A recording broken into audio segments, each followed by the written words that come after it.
하나님께서 우리에게 주신 말씀은 창세기 12장 1절에서 4절까지의 말씀입니다. 창세기 12장 1절에서 4절. 다 찾으셨으면 같이 합독하겠습니다. 시작. 여호와께서 아브라함에게 이르시되 너는 너의 고향과 친척과 아버지의 집을 떠나 내가 내게 보여줄 땅으로 가라.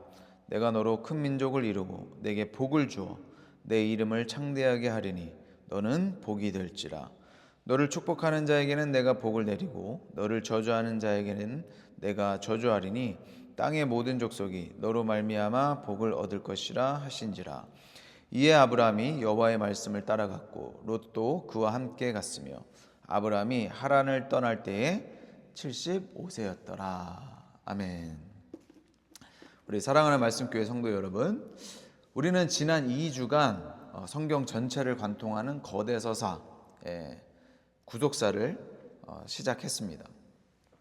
첫째 주에는 창조의 위대한 질서를 살펴봤죠. 이 거대한 우주의 유일한 소유주가 오직 하나님 한 분이시고 그분만이 진짜 왕이심을 우리는 성경을 통해서 확인했습니다. 인간은 그 왕을 대신해서 이 세상을 다스리도록 파송받은 존귀한 하나님의 형상이라고 살펴봤죠. 그래서 철저히 우리는 하나님의 주권 아래 머물 때 인간은 가장 행복하고 영광스럽고 안전하고 가장 평화로운 삶, 에덴, 즉 샬롬을 누릴 수 있었습니다. 그러나 둘째 주 창세기 3장에서 우리는 뼈아픈 비극을 목도했죠. 인류 역사상 가장 끔찍한 사건, 바로 우리를 만드신 창조주 하나님을 향한 거대한 우주적인 반역이었습니다. 피조물인 인간이 자신의 위치를 망각하고 스스로 내 인생의 왕이 되려 한 것이죠. 하나님이 우리를 위해서 쳐주신 영적인 안전벨트 뭐였죠? 선악과.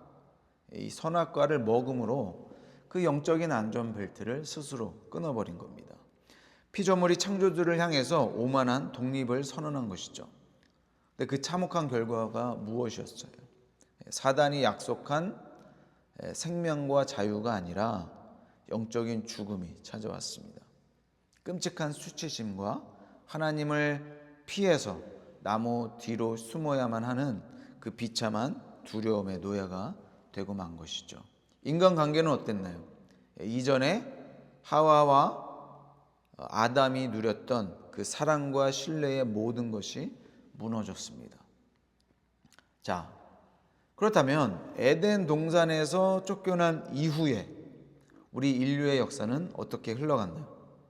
창세기 4장부터 오늘 본문 직전인 11장까지의 기록을 보면요, 인간의 죄악은 그쳐지지 않고 마치 흑사병처럼 온 세상으로 무섭고 조직적으로 번져나갑니다. 여러분들 가인 아시죠? 가인을 기억하시죠? 가인은 동생 아벨을 쳐 죽입니다. 인류 최초의 살인자가 등장하죠. 라멕은 어땠나요? 자신의 작은 상처를 핑계로 소년을 잔인하게 죽입니다. 그리고 뻔뻔하게 복수의 노래를 부르죠. 죄책감마저 상실해버린 그런 상태가 된 겁니다. 이 모든 인류의 타락과 반역이 결국 한 곳으로 응축이 되는데 그 인본주의 최정점이 바로 창세기 11장에 등장하는 바벨탑 사건입니다. 오늘 창세기 12장에서 아브라함의 부르심을 정확하게 이해하기 위해서는요, 반드시 이 바벨탑 사건과 철저하게 대조를 해야 합니다. 창세기 12장이 뜬금없이 갑자기 뚝 떨어진 본문이 아니기 때문이에요. 12장은 바벨탑으로 대변되는 이 타락한 세상을 향해서 하나님께서 드디어 위대한 반격을 시작하시는 장면입니다. 다시 한번 반복합니다. 하나님께서 바벨의 반역을 깨뜨리시는 위대한 반격을 시작하시는 장면이 바로 이 12장이라는 것이죠. 바벨탑을 쌓던 사람들의 핵심 구호가 무엇이었죠?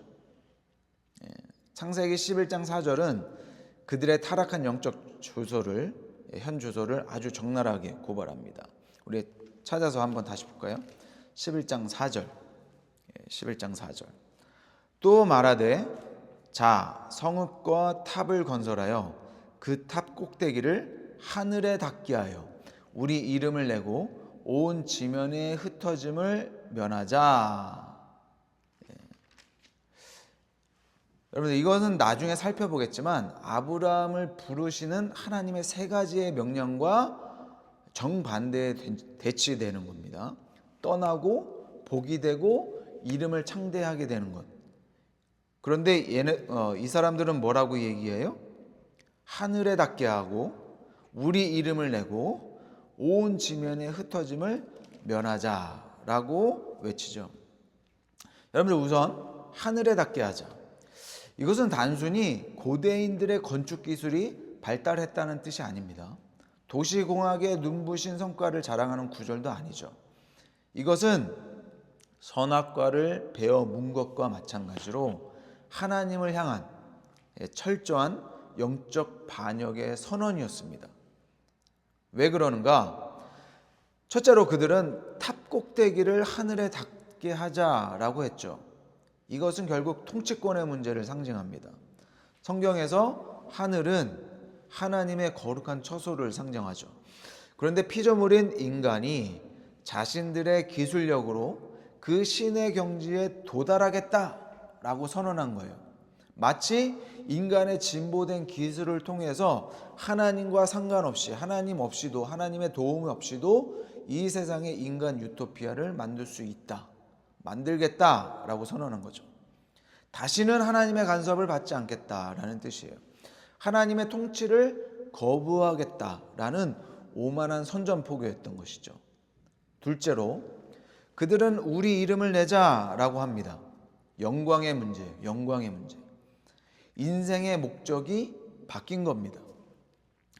창조주 하나님께 영광을 돌리는 삶을 살아야 되는 하나님의 통치 대리자임에도 불구하고 그 삶을 거부하고 인간 스스로가 영광의 주체가 되려 하는 겁니다. 내 이름을 높이고 내 이름이 새겨진 거대한 제국을 건설하겠다는 지독한 교만의 극치인 것이죠. 셋째, 온 지면에 흩어짐을 면하자. 사명의 문제인 거예요. 사명의 문제. 여러분들 창세기 1장 28절을 기억하시죠? 하나님은 분명히 생육하고 번성하여 땅에 충만하라 라고 명령하셨어요. 온 세상을 향해서 흩어져서 하나님의 나라를 확장하라는 거룩한 사명이었습니다. 그러나 바벨탑은 이 명령을 정면으로 거부하는 거예요.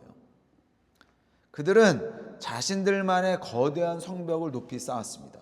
그 성벽 안에서 스스로의 힘으로 완벽한 샬롬과 안전을 만들어내겠다라고 똘똘 뭉친 것이죠. 여러분들 이것이 바벨의 시스템이에요. 바벨의 시스템, 바벨의 의도입니다. 철저히 하나님을 배제하고 오직 인간의 끝없는 욕망만이 꿈틀거리는 곳, 꿈틀거리는 의도, 그것이 이 바벨탑이라는 것이죠. 약육강식의 힘의 논리만 존재하고 무한 경쟁만이 지배하는 타락한 세상의 완벽한 축소판이라는 겁니다. 이 거대한 바벨탑의 그림자 아래서 하나님 나라의 비전은 완전히 짓밟힌 것처럼 보였습니다. 인류의 구원은 철저히 실패한 것처럼 보였죠. 그런데 바로 이 절망적이고 캄캄한 영적 암흑기의 한복판에서 놀라운 일이 벌어지는 겁니다.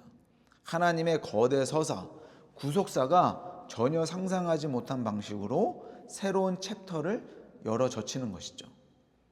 하나님은 타락한 세상을 쓸어버리기 위해서 노아 때처럼 물로 심판하지 않으셨어요.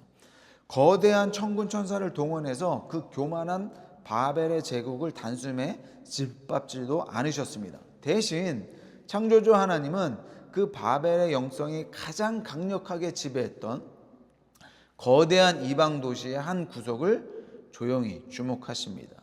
그리고 이름 없는 한 평범한 사람을 은밀하게 부르세요. 그가 바로 오늘 우리가 함께 읽은 창세기 12장의 주인공 아브라함입니다. 오늘 본문 창세기 12장 1절을 다시 한번 보세요. 여호와께서 아브라함에게 이르시되 너는 너의 고향과 친척과 아버지의 집을 떠나 내가 내게 보여줄 땅으로 가라. 이 짧은 한 구절 속에는요, 고대 근동의 역사와 문화를 간통하는 엄청난 영적 무게가 담겨 있습니다. 하나님께서 아브라함에게 내리신 첫 번째 명령은 아주 단호하고 날카로웠습니다. 뭐래요? 떠나라. 히브리어 원문을 보면 이 단어는 레카라는 매우 독특한 명령어로 기록되어 있습니다. 이것을 직역하면 너 자신을 위하여 가라 라는 뜻이에요. 혹은 너의 모든 과거로부터 너 자신을 철저하게 분리시켜라 라는 무서운 단절의 의미를 내포하고 있어요. 적당히 거리를 두라 라는 의미가 아니에요. 완벽하게 잘라내라 라는 뜻입니다. 어디에서 떠나고 어디로부터 잘라내라 라는 걸까요? 하나님은 정춘법을 사용해서 세 가지 영역을 정확히 지목하십니다. 너의 고향, 너의 친척, 그리고 너의 아버지의 집. 이 세 가지는 아브라함이라는 한 인간의 정체성을 규정하는 전부입니다. 그의 생존을 책임지는 완벽하고도 절대적인 기반을 의미했죠. 여러분들 당시 아브라함이 살고 있던 고향이 어디였습니까? 어디예요? 갈대아 우르. 역사적이고 고고학적 발굴에 따르면 우르는 단순한 총구석이 아니었습니다. BC 2000년대에 고대 메소포타미아 문명에서 가장 화려하고 부유했던 거대 메트로폴리스였습니다. 오늘날로 치면 전 세계의 자본이 몰리는 뉴욕의 맨해튼과 같은 거죠. 텍사스로 치면 가장 화려한 중심가인 달라스와 같은 곳이었습니다. 물론 반대할 수도 있지만 수많은 운하를 통해서 전 세계의 물자가 우르로 모여들었습니다.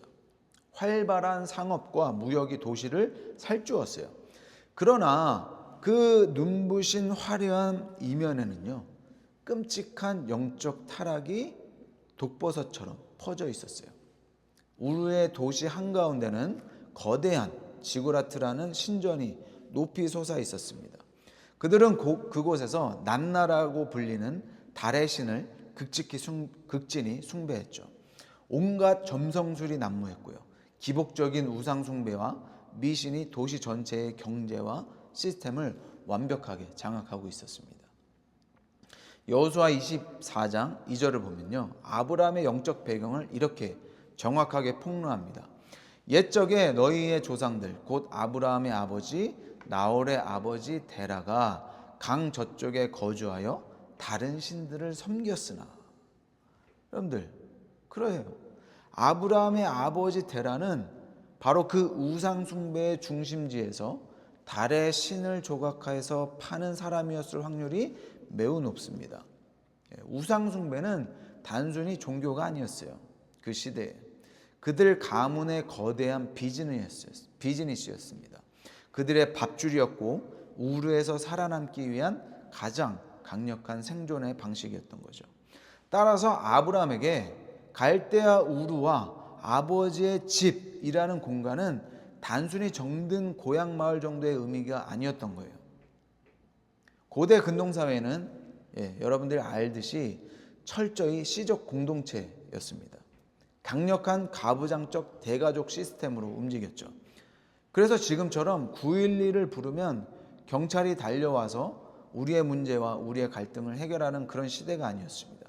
국가의 법적인 보호망도 전혀 존재하지 않던 야만의 시대였죠. 한 개인의 생명과 재산을 지켜줄 수 있는 유일한 안전장치는 오직 하나, 혈연으로 똘똘 뭉친 가족과 친척이라는 물리적인 울타리뿐이었습니다.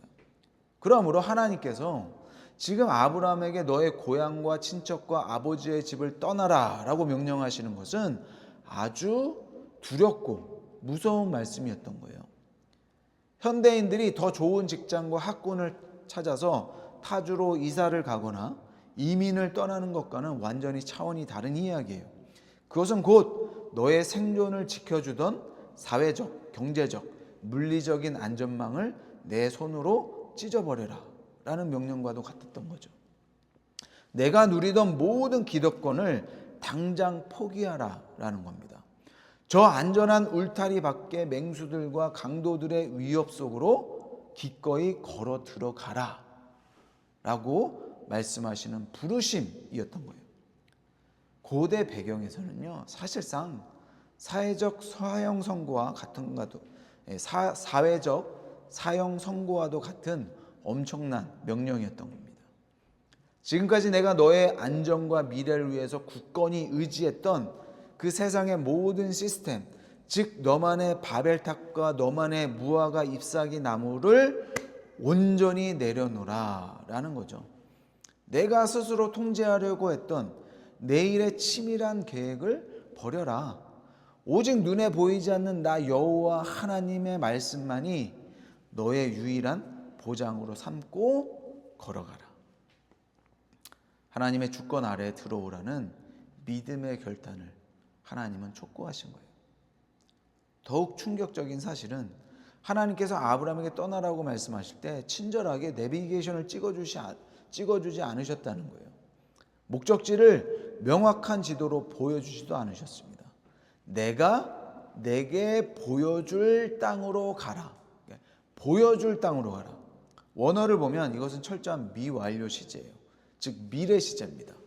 내일 당장 어디를 향해서 걸어가야 될지 몰라요. 오늘 밤 어디에서 텐트를 쳐야 될지 모릅니다.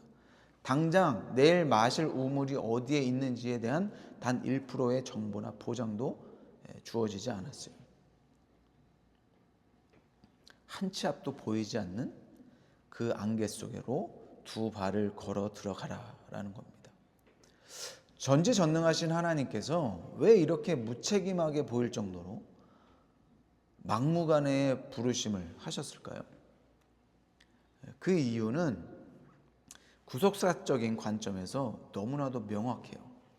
하나님은 지금 아브라함의 내면에서 거대한 주권의 이동을 일으키고 계신 겁니다.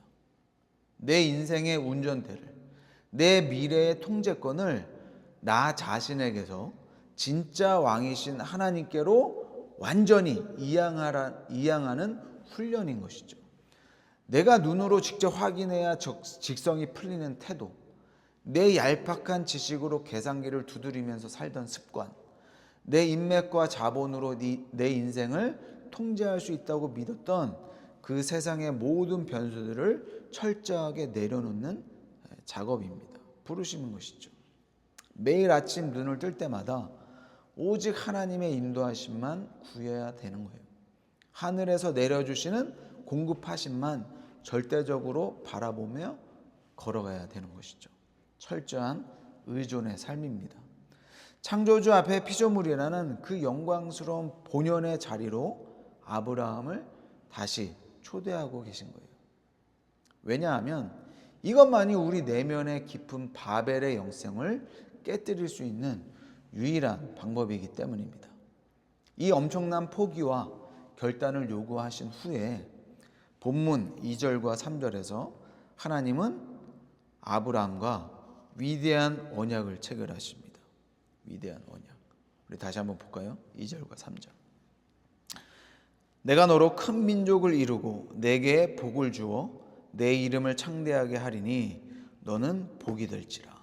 너를 축복하는 자에게는 내가 복을 내리고 너를 저주하는 자에게는 내가 저주하리니 땅의 모든 족속이 너로 말미암아 복을 얻을 것이라 하신지라. 여러분들 이 구절을 잘 보세요. 하나님께서 친히 내가 뭐뭐 하리라 I will이라는 주권적이고 일반적인 선언을 계속해서 쏟아내십니다. 이 선언을 창세기 11장의 바벨탑 사건과 다시 한번 대조해 보면 우리는 전율을 느낄 수밖에 없어요. 바벨탑을 쌓던 사람들은 우리가 우리의 이름을 내자라고 외쳤죠. 피나는 노력과 땀으로 자신들의 영광을 스스로 쟁취하려고 했습니다. 그런데 그 처참한 결과가 무엇이에요? 언어의 혼잡이었습니다. 온 지면으로의 흩어짐이었죠. 철저한 저주와 실패뿐이었습니다. 반면 아브라함을 보세요. 그는 자신의 이름을 내기 위해서 한 것이 없어요. 오히려 자신의 이름과 모든 기득권을 버리고 철저히 낮아졌습니다. 스스로를 포기해요. 그런데 그 무명의 아브라함을 향해서 우주의 진짜 왕이신 하나님께서 선포하시는 거예요. 내가 내 이름을 창대하게 하리라. 여러분들, 하나님의 나라는요, 내가 피 터지게 싸워서 쟁취하는 게 아닙니다. 내 훌륭한 스펙으로 쌓아 올리는 바벨탑이 아니에요. 진짜 왕이신 그분 앞에 내 주권을 항복하고 온전히 엎드릴 때 하나님께서 은혜로 거저 베풀어 주시는 거룩한 선물입니다. 거룩한 선물. 조건부로 거래하는 세상의 계약이 아니에요. 하나님께서 당신의 명예와 목숨을 걸고 일방적으로 지켜내시는 거룩한 언약인 겁니다. 언약. 특히 여기서 우리가 주목해야 될 가장 핵심적인 단어는 바로 복입니다. 복. 여러분들 2절과 3절의 짧은 구절 안에서요, 복이라는 단어가 몇 번 나오는지 아세요? 5번 반복해서 등장합니다. 근데 이 복의 개념을 성경적, 원어적 맥락에서 정확히 짚고 넘어가야 됩니다. 오늘날 현대 기독교인들이 흔히 교회에 와서 기도하고 비는 복이 무엇이죠? 하나님, 내 삶을 형통하게 해주세요. 내 직장이, 내 일터가 잘 되게 해주시고 내 자식들이 좋은 대학, 좋은 직장 얻게 해서 건강하게 잘 살게 해주세요. 물론 목회자로서 우리 성도님을 향해서 그렇게 축복의 기도를 하지만 사실은 이것들은 세속적이고 물질적인 기복신앙입니다.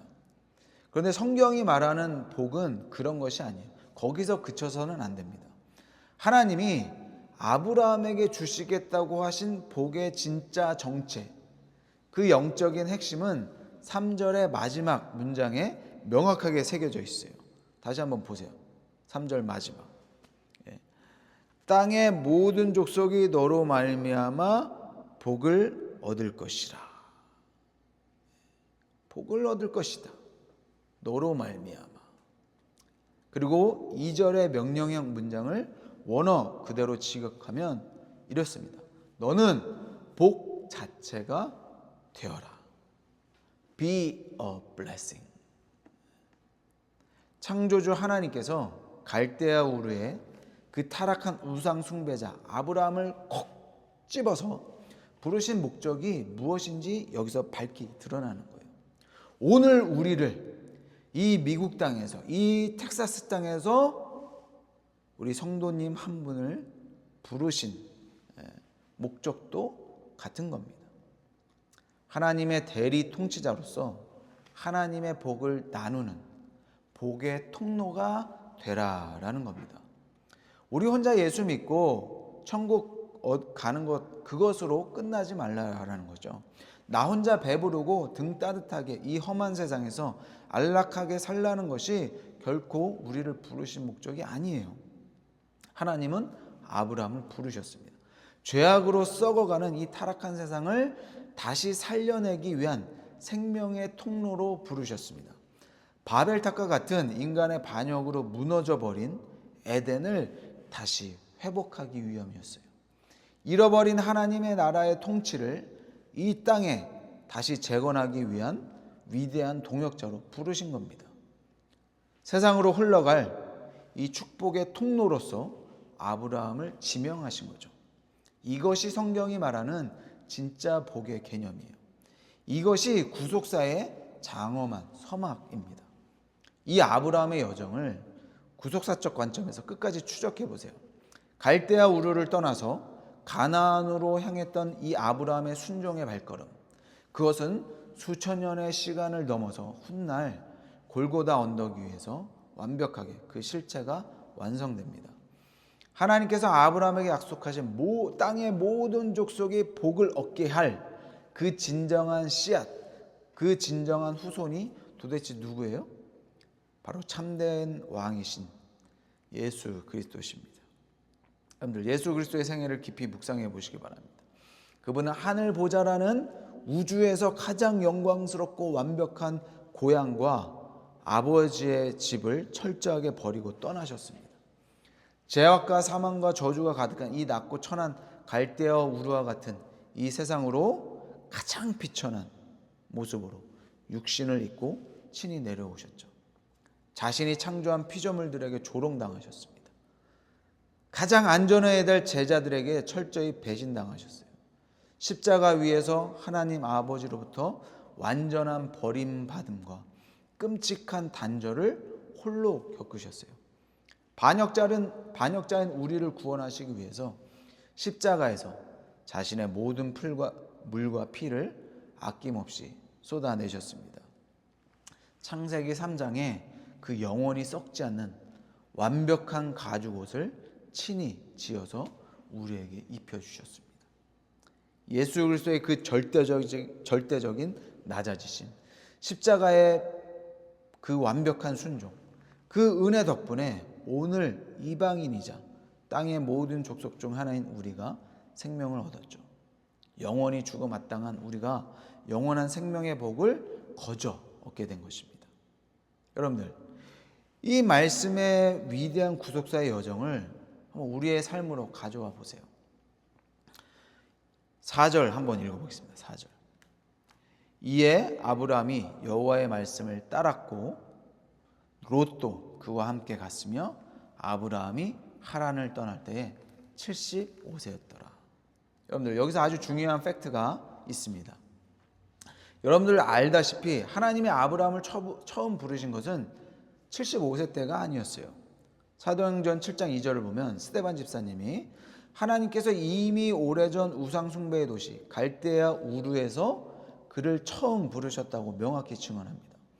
아브라함은 처음에 아버지 데라와 함께 우르를 떠나긴 했어요.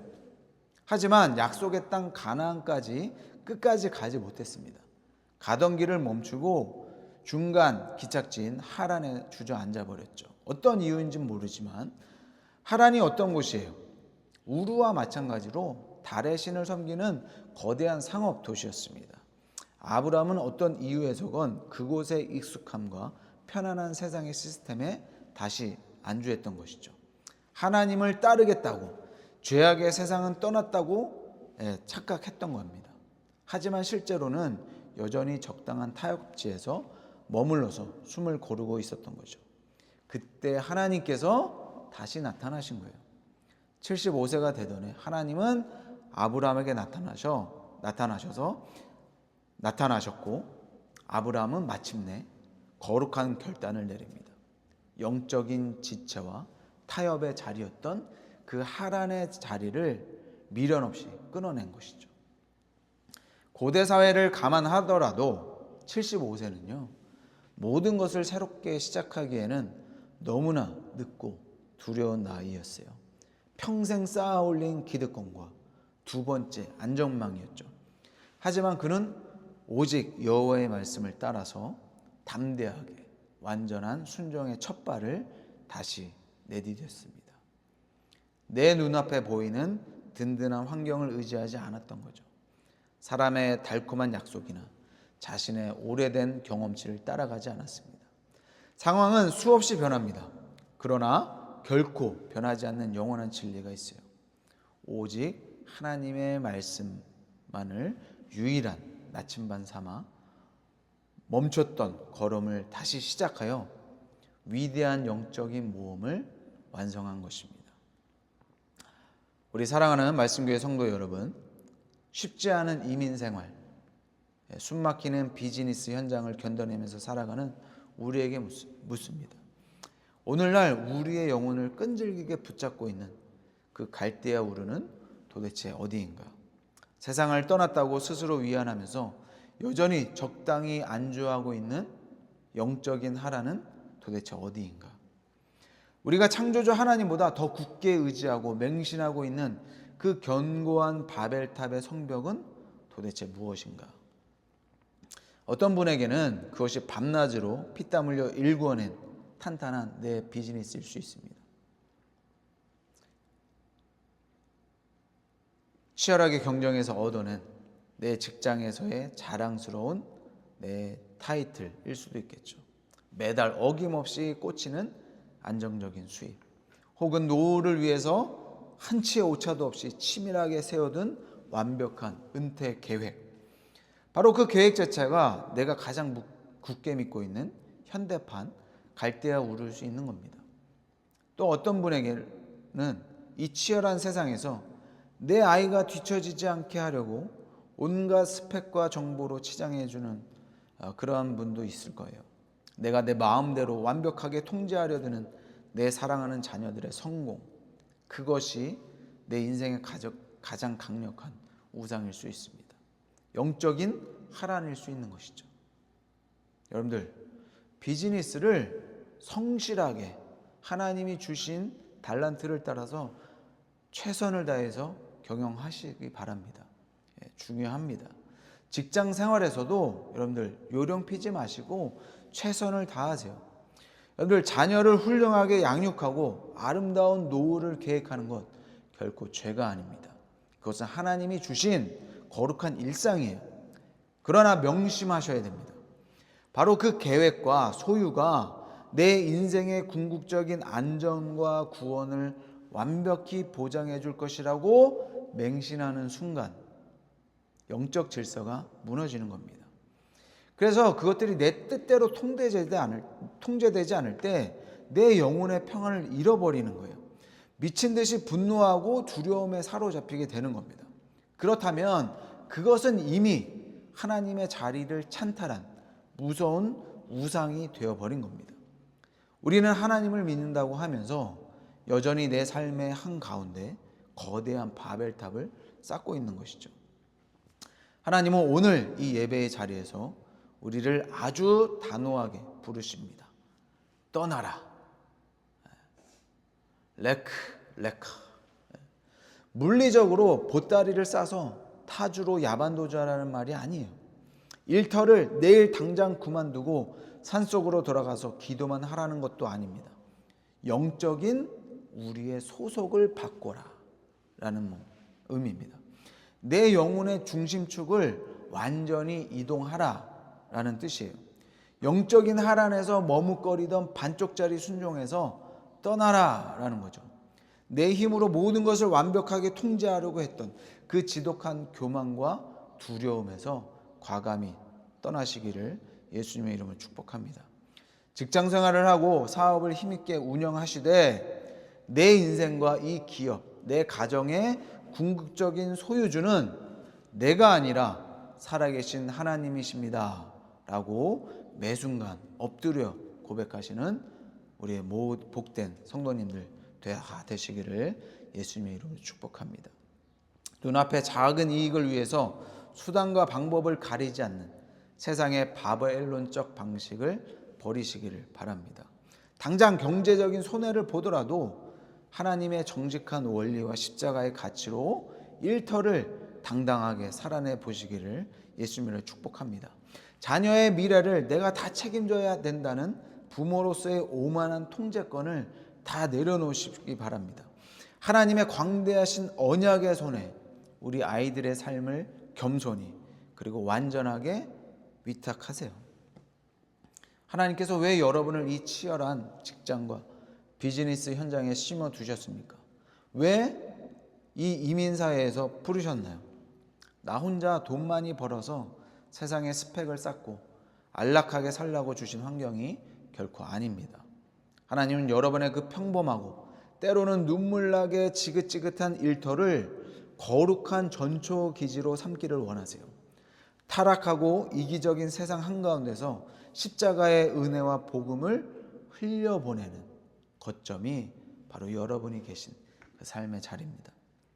내가 만나는 직장 동료, 거래처 직원, 그리고 상처받은 이웃들에게 그리스도의 사랑과 샬롬을 전파하시기를 예수님으로 축복합니다. 축복의 통로가 되시기를 예수님의 이름으로 축복합니다. 너로 말미암아 이 텍사스 땅이, 내 일터가, 내가 있는 그곳이 진정한 복을 받을 것이다. 이 위대한 선언, 바로 이것이 하나님 나라의 대리 통치자로서 살아가는 가장 장엄하고 영광스러운 삶입니다. 이 위대한 하나님의 부르심에 응답하시기를 예수님의 이름 또한 간절히 축복합니다. 내 인생의 소유권, 내 가정의 통제권을 우주의 진짜 왕이신 하나님께 전적으로 맡겨드리세요. 타협의 하란을 끌어내십시오. 아브람처럼 오직 하나님의 말씀만을 나침반 삼아 묵묵히 걸어가는 여러분의 그 위대한 순종의 발걸음, 그 발걸음을 통해 무너진 여러분의 가정과 여러분의 일터 위에 하나님의 나라가 찬란하게 회복될 줄로 굳게 믿습니다.